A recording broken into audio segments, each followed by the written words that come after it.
So summer అనగానే గుర్తుకొచ్చేది ఈ కొత్త మామిడికాయ పచ్చడి ఒకటి. నేనైతే ఒక ముక్క తీసుకొని తిన్నాను పెట్టంలోనే. సో టేస్ట్ అయితే పుల్ల పుల్లగా, కారం కారంగా, ఉప్పు ఉప్పుగా చాలా బాగుంది. సో ఎలా చేయాలో ఈరోజు మన వీడియోలో చూపించబోతున్నాను. రండి. ఇలా మామిడికాయలని నీట్గా వాష్ చేసి సైడ్కి కట్ చేసిన తర్వాత మనం ఇలా చిన్న చిన్న ముక్కలుగా కట్ చేసుకొని ఫ్యాన్ గాలికి ఆరబెట్టుకుంటే దానికి తడి అనేది లేకుండా ఉంటుంది. తర్వాత మనం ఒక గిన్నెలో 2 గ్లాసుల కారానికి గ్లాసు పోసి సగానికి ఉప్పు వేసిన తర్వాత మంచిగా మిక్స్ చేసుకోవాలి. తర్వాత మనం నలిపి పెట్టుకున్న ఎల్లిపాయలను కూడా ఇలా కారంలో వేసి మంచిగా కలుపుకోవాలి. చేసిన మామిడికాయ ముక్కలను కూడా ఇలా కారంలో వేసి మంచిగా కలుపుకోవాలి. నేను ఇలా వీడియోలో చూపిస్తున్నట్టుగా చేయాలి.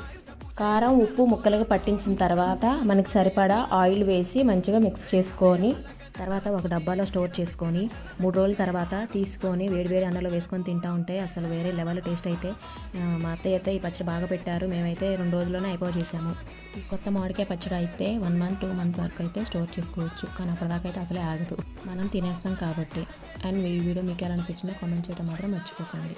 ఇలాంటి వీడియోస్ కోసం మన ఛానల్ని సబ్స్క్రైబ్ చేయడం మాత్రం అసలు మర్చిపోవద్దు. Thank you for watching.